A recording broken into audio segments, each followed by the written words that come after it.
Assalamualaikum warahmatullahi wabarakatuh. Alhamdulillahilladzi arsala rasulahu bil huda wa dinil haqqi liyudhhirahu 'ala ad-dini kullihi walau karihal musyrikun. Asyhadu an la ilaha illallah wa asyhadu anna Muhammadan 'abduhu wa rasuluh. Allahumma shalli 'ala sayyidina Muhammadin wa 'ala alihi wa sahbihi ajma'in. Amma ba'd. Jamaah pengajian Masjid Ulul Albab yang dirahmati Allah Subhanahu wa taala. Hari ini kita akan menjelaskan tentang bagaimana perbedaan secara spiritual antara rukun dengan syarat. Kita lanjutkan pengajian kita yang lalu. Karena ini menjadi penting bagaimana kita memahami kesempurnaan sholat kita itu adalah tergantung pada persyaratan, ya. Persyaratan itu yang utama, kemudian rukun baru pelaksanaan. Jadi berbeda seperti saya jelaskan kemarin, rukun itu lebih mudah, ya, lebih gampang. Karena rukun itu sifatnya sangat normatif, ya. Jadi bisa dilakukan oleh siapapun dan bisa dipelajari. Tapi kalau syarat itu bukan sekedar dipelajari lagi, tapi berusaha keras, ya. Bagaimana persyaratan itu bisa kita penuhi, ya. Karena soal rukun tadi secara praktek, ya, bagaimana kita berwudu, rukunnya adalah kita niat, kemudian kita membasuh muka, kita membasuh tangan, bisa dipraktekkan, ya. Tapi kalau syarat itu tidak hanya sekedar praktek, tapi bagaimana pengalaman spiritual, ya. Jadi pengalaman kita untuk berada pada persyaratan itu. Bagaimana kita masuk pada persyaratan itu? Misalnya ketika rukun wudu itu adalah niat. Soal niat adalah soal secara fikih, ya. Bagaimana kemudian niat bisa dilafalkan atau juga bisa tidak, tergantung pada berbagai pendapat dari mazhabnya, ya. Kita berniat nawaitul wudu'a li raf'il hadatsil asghari fardhu lillahi ta'ala. Nah, tapi bagaimana kemudian niat itu tidak hanya sebatas lisan, tapi niat itu harus dengan keseluruhan jiwa raga kita, keseluruhan iktikad kita, keseluruhan keyakinan kita, keseluruhan motivasi, konsentrasi kita di situ. Ya. Kalau hanya sekedar melafalkan, siapapun bisa. Tapi bagaimana kemudian niat ini melafalkan aku niat wudu, ya. Kemudian masuk ke dalam hati, benar-benar konsentrasinya berniat, ya. Kemudian niat wudu, ya, aku niat wudu untuk menghilangkan hadas kecil fardu karena Allah Ta'ala. Nah, bagaimana kemudian hadas-hadas kecil yang dipahami menjadi perilaku-perilaku kecil, perilaku-perilaku maksiat yang kita pahami, ya. Bagaimana perilaku-perilaku maksiat kita juga harus kita tinggalkan karena kita akan melaksanakan wudu. Sementara wudu itu adalah salah satu prasyarat untuk kita bisa melaksanakan sholat. Ya, sholat tidak sah kalau kita tidak berwudu, karena kesucian secara hadas kecil itu bisa gugur atau bisa dilakukan dengan melakukan wudu. Jadi niat berkonsentrasi, ya. Niat secara berkonsentrasi betul secara lahir dan batin kita untuk bisa melaksanakan wudu. Maka Ali bin Abi Thalib diperhatikan oleh para sahabat ketika dia mau berwudu, dia bergetar, ya, seperti yang tidak berani untuk pegang air. Kemudian sahabat bertanya, ya, diperhatikan setiap hari begitu, "Ya Ali, kenapa? Ya Ali, kenapa kamu ketika aku lihat mau berwudu itu selalu kondisi seperti bergetar?"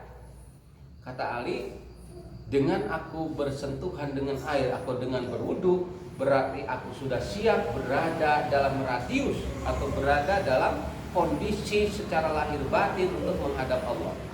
Sementara apa yang aku akan laporkan semenjak tadi, ya, tidak banyak hal yang aku banggakan yang bisa aku laporkan kepada Allah. Karena kita berwudu atau kita berwudu adalah dalam rangka untuk melakukan sholat, dan sholat itu adalah laporan diri kita kepada Allah." Oh, di Itu baru bisa kita pahami ternyata persoalan wudhu itu tidak main-main, soal wudhu itu tidak kecil ya. Karena berarti kita sudah kontrak ya. Kita sudah kontrak, sudah niat seteguh hati untuk melaksanakan, untuk bisa menghadap Allah dengan kesucian lahir dan batin. Kesucian secara hadas kecil dan juga hadas besar. Ini menarik ya. Jadi makanya Ali sampai dia bergetar karena dia tidak merasa malu ya. Apa yang harus saya laporkan? Sementara tidak ada yang bisa saya banggakan sejak tadi sampai saya melaksanakan sholat. Ini ya.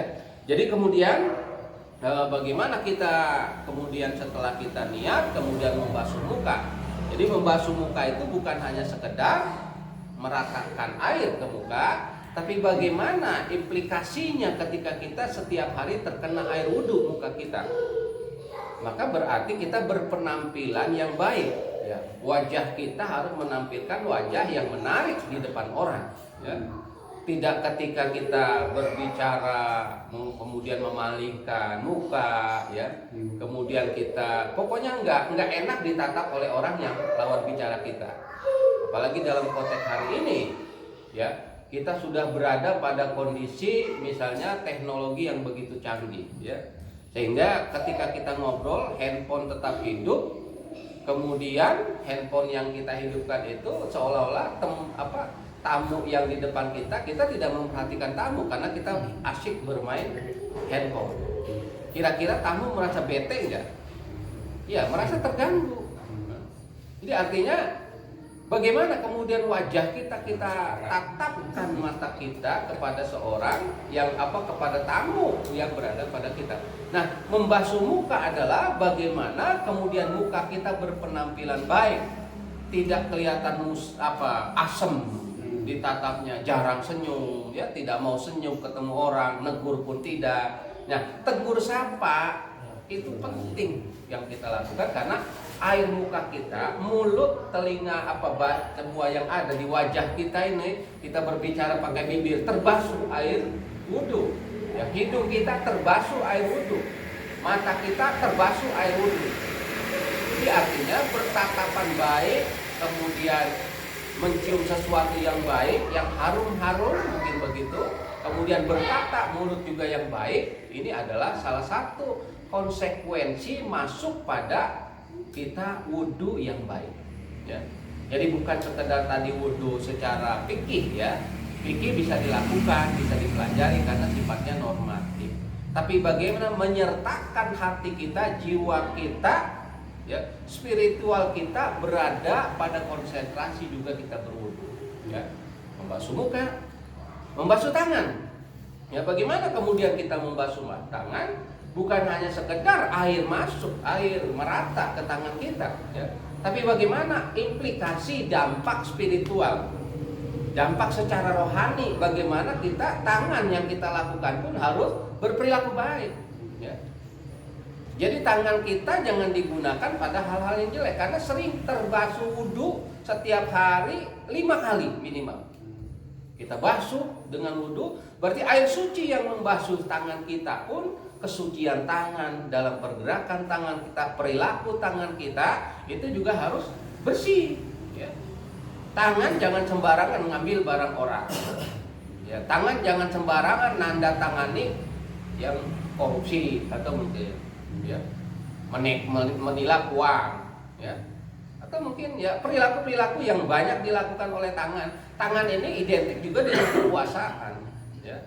Kekuasaan yang kita lakukan dengan tangan yang kita lakukan adalah kekuasaan kita, juga kekuasaan yang baik ya, bermanfaat untuk orang banyak dan sebagainya ya.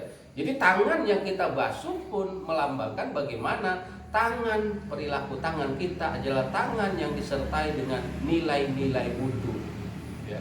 Jadi bukan hanya sekedar membasuh, tapi juga bagaimana nilai kita membasuh tangan kita itu harus disertai juga dengan perilaku tangan yang baik ya. Jadi tidak boleh berarti tangan kita nunjuk sembarangan orang, menghina orang, memukul orang ya, menampar orang ya. Kenapa? Kita ingat wudhu itu tangan kita basuh. Kekuatan tangan kita bukan untuk kejelekan, tapi juga air suci wudhu yang kita lakukan. Dengan kita bersuci dengan wudhu yang kita lakukan, berarti tangan kita pun harus berperilaku suci, berperilaku baik. Tidak sembarangan ngambil barang orang, tidak sembarangan korupsi, tidak sembarangan tanda tangan yang bernilai korupsi misalnya. Tidak sembarangan membuat kebijakan yang bisa menyengsarakan orang, yang bisa membuat orang menjadi menderita, misal dengan kebijakan tangan kita. Ini berarti air wudhu di tangan kita itu betul-betul harus kita aplikasikan, kita terapkan dalam perilaku baik kita. Ya. Membasuh kepala, pikiran kita bukan membasuh kepala, tidak semata-mata air yang mengalir ke kepala kita, tapi kesejukan air di kepala kita membuat pikiran kita pun sejuk, pikiran damai. Ya, berpikir baik, berpikir damai, berpikir enak, berpikir santun dan sebagainya. Merumuskan satu teori-teori yang keluar dari otak kita pun teori-teori yang baik. Ya. Bukan teori-teori yang jahat. Berpikir bagaimana setiap hari ngakalin orang, jelekin orang, atau membuat orang celaka. Yang penting dia hebat, yang penting dia selamat, yang penting dia berkuasa, lantas orang lain menjadi menderita dan sebagainya. Jadi pola pikir kita pun harus pola pikir wudhu gitu. Pola pikir yang tersentuh dengan air suci wudhu. Ya. Jadi pikiran kita, angan-angan kita, idealisme kita, cita-cita kita, dan apa yang kita olah di otak kita, di kepala kita, ini semuanya harus yang bersih gitu, yang suci, yang bermanfaat, ya, bisa membawa keberkahan bagi semua orang gitu.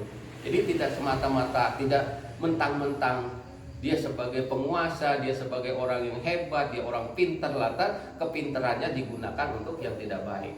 Ya, ya kan, dengan banyak ilmu tidak menjamin orang menjadi soleh. Ya. Banyak ilmu juga bisa saja akan terjebak untuk bisa melakukan perbuatan jelek. Karena apa? Setan itu menggodakan sesuai dengan kadar kualitas kita. Ya. Kalau orang yang awam, mungkin setannya pun yang menggoda masih kelas-kelas awam saja sudah bisa. Tapi kalau sudah kelas intelek, setannya pun yang ngadunya intelek yang ganggu kita. Orang cerdas, setannya juga cerdas. Ya. Jadi seimbang. Jadi setan bisa menyeimbangi kita gitu. Wah, ini kelasnya kelas doktor, wah ini kelasnya kelas profesor, ya. Maka setannya pun kelas hebat gitu. Jadi itu ya. Jadi tingkat-tingkat setan menggoda kita pun tergantung objek yang digodanya. Nah, bagaimana kembali ke Pak? Air suci wudhu kita itu kita berperilaku baik, pikiran kita baik, angan-angan kita baik, idealisme kita baik, berpikir muter otak pun untuk kebaikan, untuk sesuatu yang bermanfaat, bukan yang mencelakakan. Tidak semata-mata mencari melakukan menguras otak lantas untuk menipu orang, ya, berbuat sesuatu yang zolim dan sebagainya. Ya, menciptakan virus komputer misalnya itu kan dalam rangka mencari untung dagang, ya. Bagaimana antivirusnya kemudian dijual? Jadi virus diciptakan, virusnya dia juga yang membuat, dijual, kan gitu. Ini kan menarik. Jadi bagaimana virus-virus komputer itu misalnya banyak, itu kan bukan orang kelas awam itu yang menciptakan virus, orang yang ahli IT, ya, ahli teknologi, ya. Nah, hanya otaknya diperat betul untuk mencari nafkah, mencari hidup, mencari uang, tetapi cara ini baik tidak. Nah, air suci yang menyentuh kepala kita itu bagaimana perilaku kita, otak kita, pikiran kita, idealisme kita juga tersucikan dengan air wudhu yang kita basuh. Itu ya. Jadi kalau memang tadi persyaratan itu adalah sangat fikih, sangat fikih itu, ya. Apa maksud saya rukun itu sangat fikih, tapi kalau persyaratan tidak hanya fikih, tetapi juga ya secara spiritual atau secara rohani yang lebih dalam. Ya. Basuh kepala, kemudian sunnah kita membasuh telinga, misalnya. Telinga kita juga digunakan untuk mendengar sesuatu yang baik, ya. Cengil telinga kita diciptakan untuk bagaimana mendengar banyak ya. Jadi arti kecenderungan pada kebaikan. Bukan berarti kita terhindar dari suara jelek, bukan. Dan itu tidak bisa dihindari. Tapi bagaimana suara jelek atau sesuatu yang jelek itu kita tidak dengarkan, kita abaikan. Ya. Bukan berarti tidak mendengar, tapi tidak mendengarkan yang baik. Ya. Mendengar baik, tapi tidak mendengarkan yang jelek, itu yang baik. Ya. Jadi menarik ya. Jadi bagaimana telinga juga yang kita basuh dengan air suci, lantas telinga kita pun memiliki kesucian dalam mendengar, ya. Jadi tidak berita bohong, berita jelek. Nanti dulu telinga kita, atau mungkin ada sesuatu yang memancing kejelekan-kejelekan, kita tidak lantas terjebak. Ini kesucian telinga juga harus kita pelihara. Sampai kemudian kita membasuh kaki, ya. Bagaimana kaki yang kita basuh, ya, dengan air suci yang kita basuh di kaki ini adalah bagaimana langkah kehidupan kita.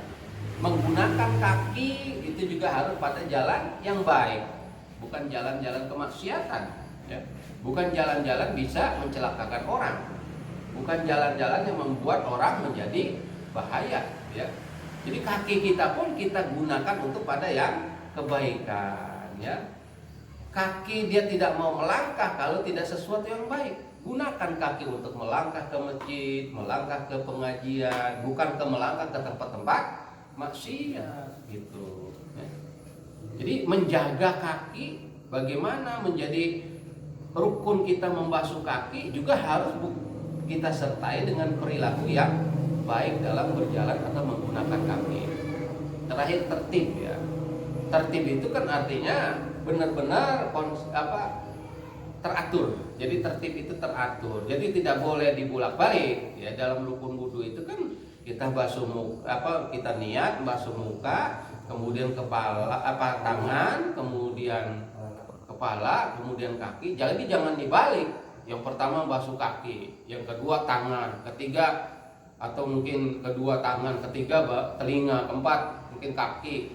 Maksud saya kepala.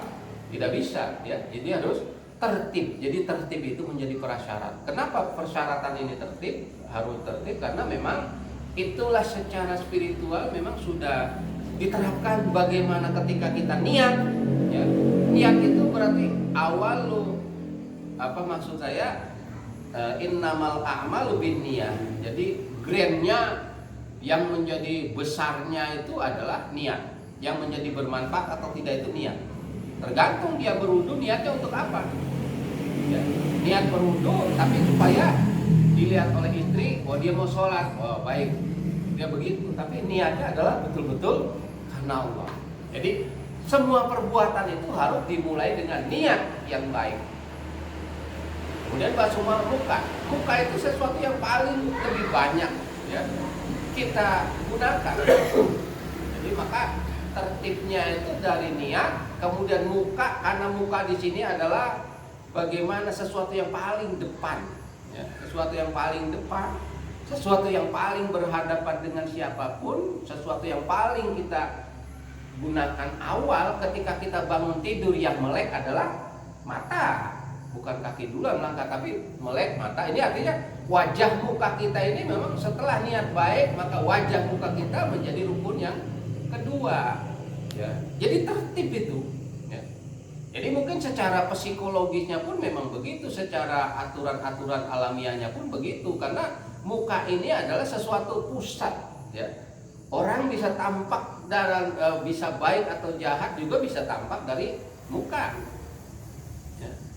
Jadi muka itu menggambarkan bagaimana perilaku orang. Muka itu bisa menggambarkan bagaimana dia sedang sedih, atau dia sedang menderita, atau dia sedang merana, atau dia sedang banyak rezeki. Dari muka bisa kelihatan. Karena muka itu adalah yang tampak. Jadi tampak awal itu muka. Kalau rumah kan yang penting tampak mukanya, kan gitu ya. Maka muka itu menjadi prasyarat karena yang di awal itu yang muka. Maka muka, wajah itu adalah berada di awal. Jadi tertib, ya.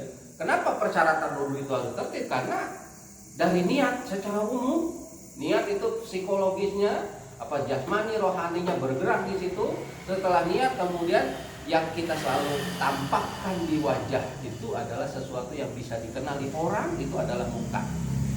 Badan tidak bisa dikenali, tapi kalau muka, maka kalau kita foto pakai masker, ya nggak ketahuan ini. Atau mungkin kita bertemu teman, aduh saya karena pakai masker jadi nggak begitu kenal, nggak begitu ngah. Nah itu ciri ikon penampakan seseorang, identitas itu banyak dari muka.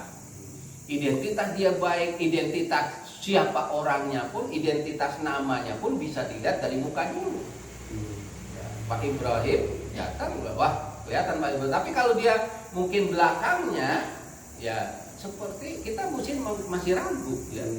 Pak Yusuf, oh ini Pak Yusuf, oh ini Pak Nana, oh ini Pak D, oh ini Pak Yono, misalnya, oh ini Pak Ono, ini Pak mungkin Pak Mamat gitu ya. Jadi kan kita bisa tampak itu semuanya ini Pak Rahmat, itu kan dari muka. Jadi makanya muka ini adalah tampilan yang paling, kemasan yang paling awal dilihat orang itu adalah muka. Kalau kita menyetor foto itu kan berarti pas foto, bukan pas kaki, bukan pas tangan, tapi pas foto itu adalah pas wajah, ya. Nah, itu berarti syarat wudu menjadi tertib itu memang yang paling banyak kita gunakan, yang paling banyak menemukan identitas diri kita itu siapa, yaitu muka. Ya, termasuk kondisi kita bagaimana hari ini juga dari muka. Kelihatan sedih, kelihatan gembira, ya, kelihatan sedang murung, itu bisa tampak dari muka. Maka muka itu menjadi prasyarat wudu yang kedua setelah niat dari dalam hati tadi, ya. Nah kemudian membasuh ya kepala, tangan juga. Jadi setelah banyak muka baru kan tangan yang kita gerakkan. Kita bangun tidur baru kita sadar muka, kemudian mungkin kita cuci tangan, ini udah tangan yang kita gunakan. Kita buka selimut atau kita bergerak, ya. Kemudian setelah itu sadar diri kita siapa, nah itu sudah mulai, ya, otak kita yang berbicara. Oh saya ternyata tidur misalnya gitu, ya. Jadi ternyata otak kita pun sudah berpikir, ya otak kita maka menjadi bersentuhan muka kita. Apa sentuhan dari salah satu bagian, hanya sekedar fikih yang kita lihat, tapi juga secara rohani, secara muatan spiritualnya bagaimana juga nampak di situ. Kemudian setelah itu kita membasuh ya telinga tadi, baru kita menggunakan telinga untuk apa, ya kita lakukan untuk apa dan sebagainya, dan sampai kaki. Kaki itu yang terakhir, baru kita berjalan, ya. Bangun tidur, ya. Kemudian baru kaki yang terakhir, kita turun kaki dari tempat tidur jalan ke masjid. Jadi menarik, ya. Jadi artinya prasyarat bagaimana rukun wudu itu menjadi tertib itu menjadi penting. Karena itu menampakkan bagaimana, ya, bagaimana dari nilai kualitasnya, dari bagaimana kita banyaknya melakukan prosentasenya terbanyaknya di mana, itu dari awalnya, dari mulai niat muka, ya. Jadi maksud saya nilai kualitasnya itu terus berdasarkan sesuai dengan basuhan ketika kita dalam berwudu. Oke, itu ya mungkin kita menjelaskan itu. Kemudian selanjutnya hari ini kita lihat nawaqidul wudu'i arba'atu asya'a. Ya, di sini dijelaskan bagaimana segala sesuatu yang membatalkan wudu. Nah, batal wudu kita nanti akan kita kaji lebih dalam lagi. Jadi setelah wudu, ya, kita melakukan wudu dengan sempurna, apakah lantas kita bisa menjamin untuk bisa melaksanakan sholat? Kalau kita batal, ya nggak bisa, kita harus berwudu lagi. Maka keabsahan wudu kita juga tergantung pada bagaimana batal atau tidak wudunya. Nah gitu ya. Jadi batalnya wudu, nawaqidul wudu'i arba'atu asya'a, ya. Jadi yang membatalkan wudu itu sesungguhnya ada 4 perkara.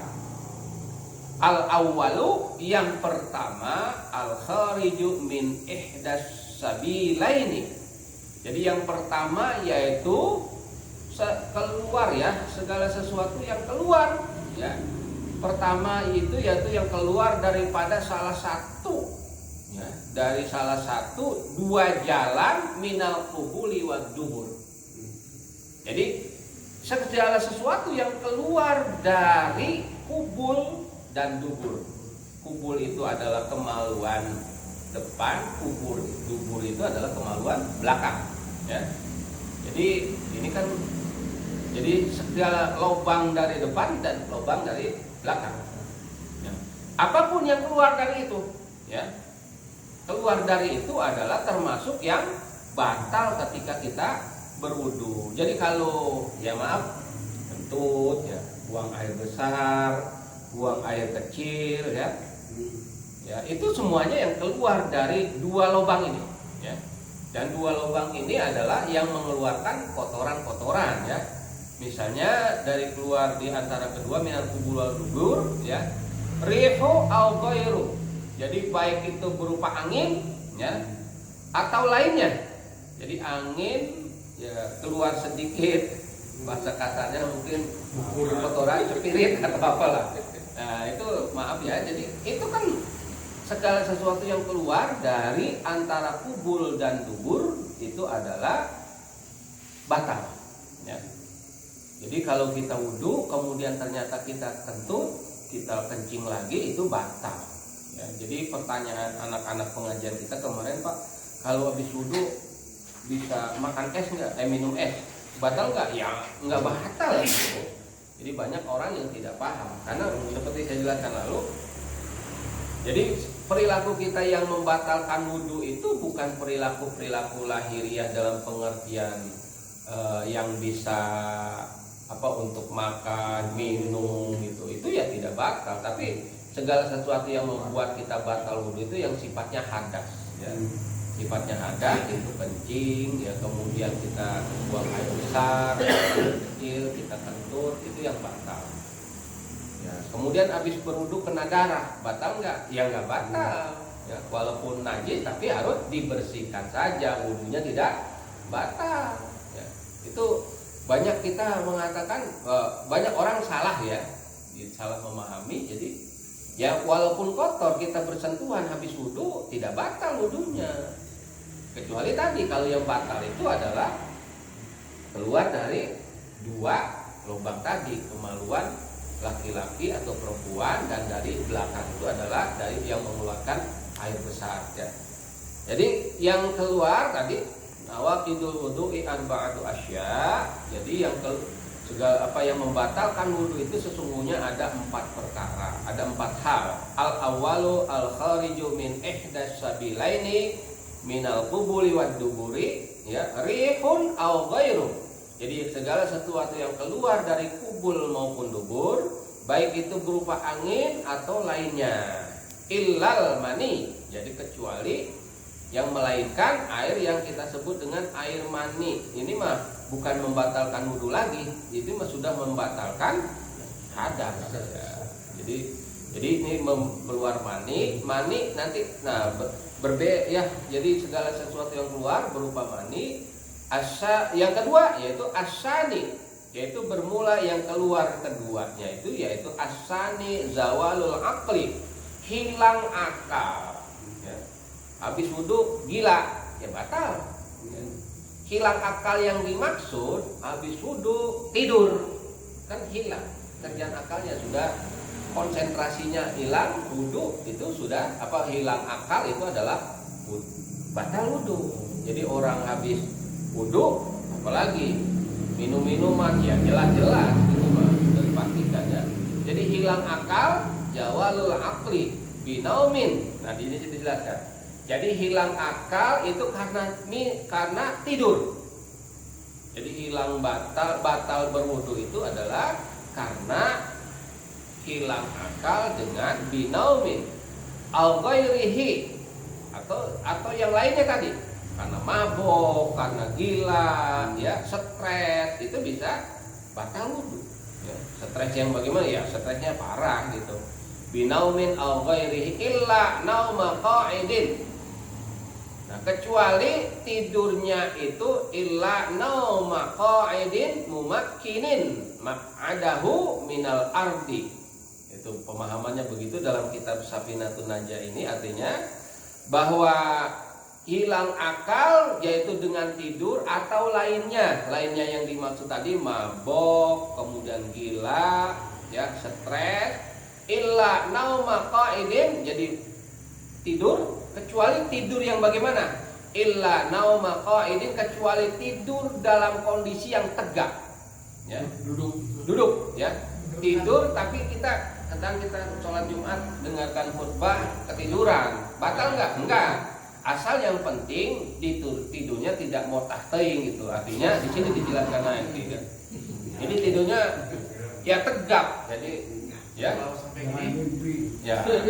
Boleh juga nanti di sini dipersyaratkan illa nauma qa'idin mumakkinin maq'adahu minal ardi. Jadi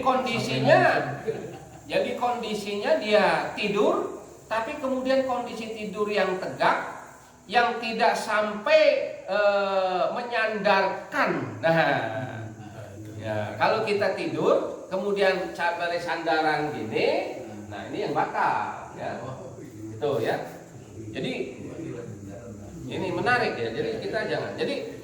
Jadi yang disebut membatalkan wudu itu, ya, tidur yang dimaksud dalam kondisi tidur kita ibadah. Tapi ibadah yang bagaimana ketika tadi kita sholat Jumat, misalnya karena khotibnya kelamaan, materinya kurang menarik, mungkinnya akhirnya tertidur dia, ya. Memang gangguannya setan itu kalau banyak banget itu kita konsentrasi dalam ibadah. Iya. Jadi kita sedang ibadah, ya pasti diganggu juga gitu. Jadi istilahnya ya sedang enak mendengar ya tadi karena memang tidak menarik mungkin akhirnya tidur atau mungkin karena memang kurang tidur malamnya ya. Iya, kemudian dia tertidur ke illa nauma qa'idin mumakkinin maq'adahu minal ardi. Kecuali tidur ya. Jadi yang batal itu adalah tidur kecuali tidur yang dalam kondisi tegak yang tidak menyandarkan atau tidak menjatuhkan diri ke lantai minal ardi, bumi. Nah, jadi kalau kita tidur ini ya nggak apa-apa. Tapi kecuali kalau kita tidur ya begini, ya sudah itu batal. Jadi yang dimaksud tadi illa nauma qa'idin mumakkinin maq'adahu minal ardi. Jadi tidur yang dimaksud adalah tidur yang dalam kondisi tegak, ya, kondisi tegak, ya. Jangan sampai tadi kita menyandarkan diri, ya senderan, gini tidur ya sudah, atau mungkin kita tiduran. Jadi yang dimaksud nauma qa'idin jadi tidur yang tegak, ya, tidur yang kondisinya tidak menyentuh bumi. Yang dimaksud adalah ya sajadah lah gitu.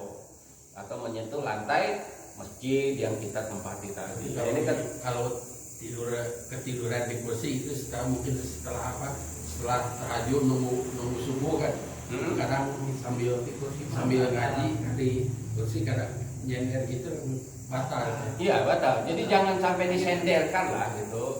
Jangan sampai disenderkan karena nauma qa'idin itu adalah tidur yang tegak, yang tidak ada perantara yang membuat dia tegak. Ya tidur tegak bisa aja, tapi kalau nyender ya tetap saja. Ya ulas. Kursi kan pasti nyender. Betul, ya di kursi ya nyender, maka batal itu. Itu ya, jadi kondisi yang tegak, tidur yang konsisten, tidur yang tidak membaringkan, tidak berbaring, tidak meletakkan badan kita ke tikar atau ke sajadah, ke lapisan bumi atau lantai, ya kalau sudah menyandarkan ya batal. Kalau sebelum menyandarkan ya kita ngelembut begini ya nggak apa-apa, jadi tidak membatalkan. Di sini menurut Safinatun Najah. Kalau ya, posisinya kaki, ya. Kalau posisinya kaki selonjoran gimana? Selonjoran kan yang dimaksud nggak batal kan begini mungkin gitu. Ya. Tegak gitu ya. Ya. Kalau selonjoran gini gimana ya? Nggak apa-apa.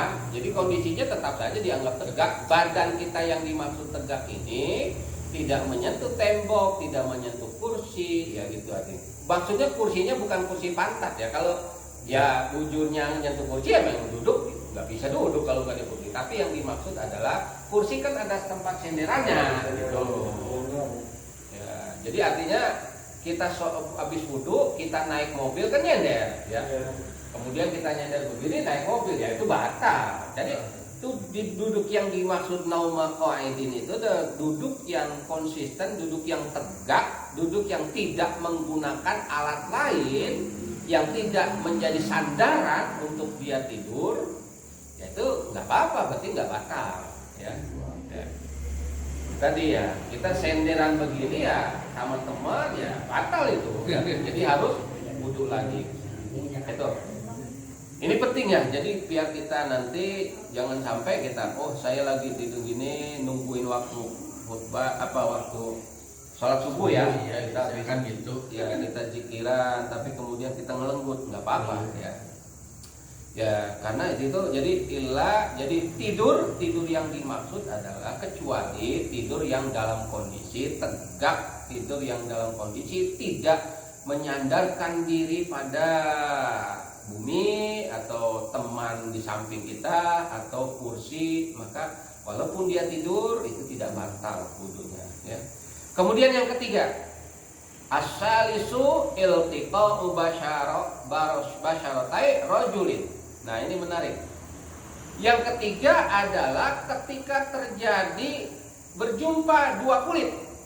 Nyentuh kulit ya, berjumpa dua kulit artinya bersentuhan kulit, rajulin wa mra'atin, jadi bersentuhan kulit laki-laki dengan perempuan. Ini menurut mazhab Syafi'i itu batal ya. Kecuali mazhab-mazhab yang lain ya. Di sini saya kutip juga di sini. Jadi misalnya dari kalangan ulama yang lain itu memandang jadi batalnya wudhu itu bukan bersentuhan, artinya bersentuhan kulit menurut Abu Hanifah misalnya itu tidak batal selagi tidak ada nafsu di dalamnya. Ada sir. Iya. Ini aki-aki geus teu aya inilah sentuhan kulit itu menurut Abu Hanifah tidak batal ya. Karena kalau yang batal itu adalah sesuatu yang menurut Abu Hanifah dan juga Maliki ya kalau memang disertai dengan nafsu apalagi birahi ya itu menjadi batal ya. Jadi selagi kita bersentuhan kulit begini, laki habis wudhu, suami habis wudhu kepentok mungkin di pantong gitu berpapasan kemudian sentuhan kulit ternyata tidak mengandung nafsu, itu menurut Abu Hanifah, Maliki juga itu tidak batal. Tapi kalau yang batal tadi ya kalau menurut Syafi'i itu batal. Karena Syafi'i ini terkenal sebagai ulama mazhab yang paling berhati-hati ya, sangat hati-hati. Itu adalah bukan berarti yang lain nggak hati-hati, artinya rinci dia ya, rinci sekali sampai soal bersentuhan kulit karena dia ingin mengambil makna ya. Jadi bagaimana bersentuhan yang dimaksud itu adalah kulitnya. Jadi kalau kita habis wudhu kesentuhan kulit, maka kalau kita misalnya kita tawaf ya itu nanti kalau kita lebih panjang memahami tadi tentang mazhab ya memang agak kesulitan kalau kita berhaji ya ketika kita tawaf menggunakan mazhab Syafi'i agak repot, bukan agak repot, susah karena orang bertawaf itu jutaan orang ya. Jadi baru saja kita melangkah di tempat tawaf keinjak sama kaki orang perempuan, misalnya mungkin dari orang Afrika, orang Eropa, kan semua bangsa yang ikut di situ ya, sedunia itu kan.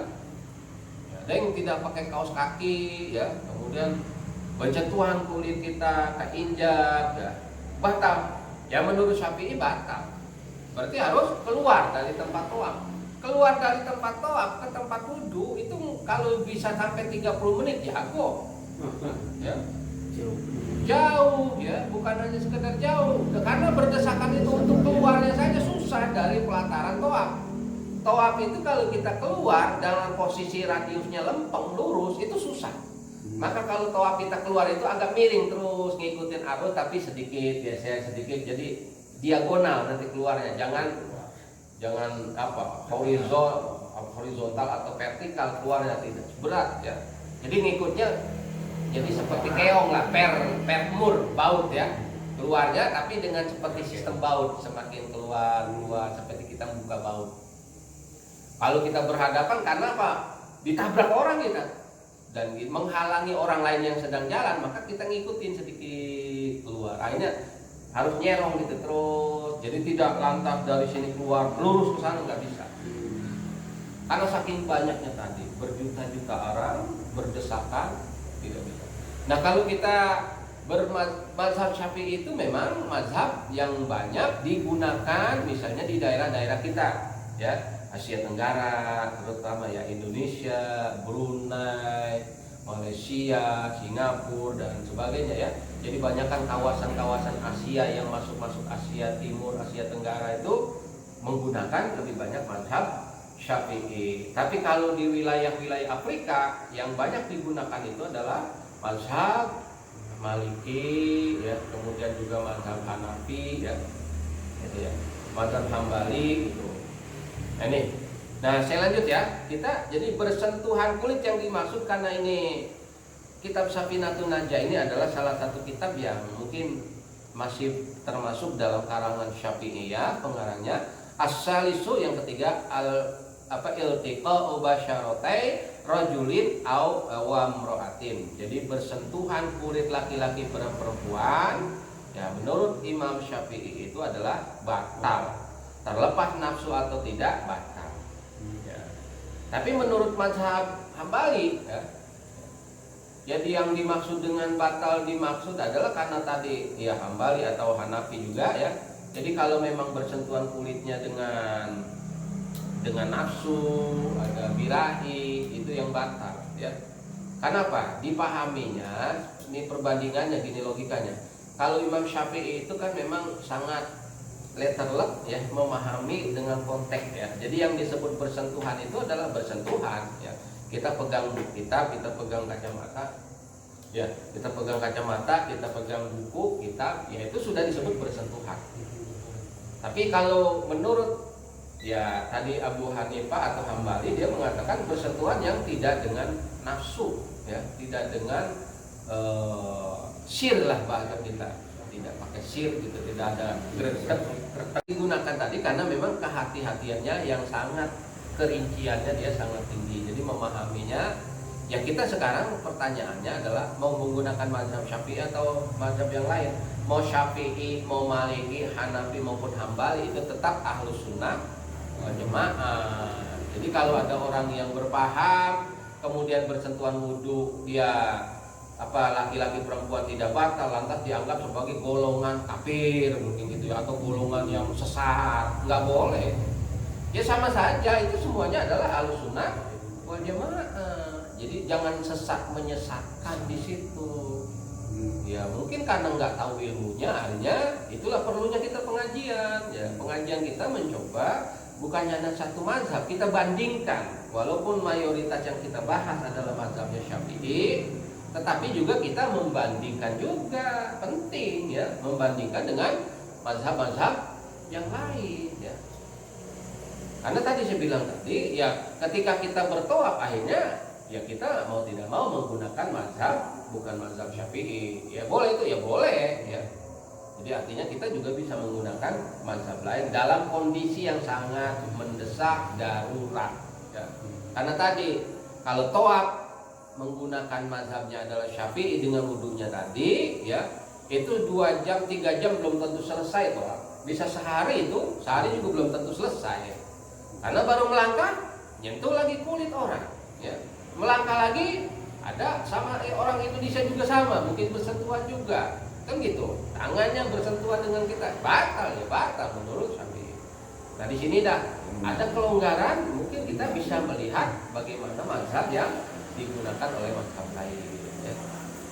Ya selanjutnya itu yang ketiga ya, kita lanjutkan nanti pada kajian selanjutnya. Jadi mudah-mudahan apa yang saya sampaikan bisa bermanfaat, dan kita bagaimana memahami konteks hari ini adalah seluruh kegiatan wudhu atau rukun wudhu juga kita sertai dengan amalan-amalan batiniahnya, spiritualnya. Wudhu tidak hanya dipahami secara lahiriah, tetapi batinnya pun harus kita ikutkan dalam berwudu. Perilaku kita juga adalah perilaku orang yang tersucikan dengan air wudu. Terima kasih. Assalamualaikum warahmatullahi wabarakatuh. Waalaikumsalam.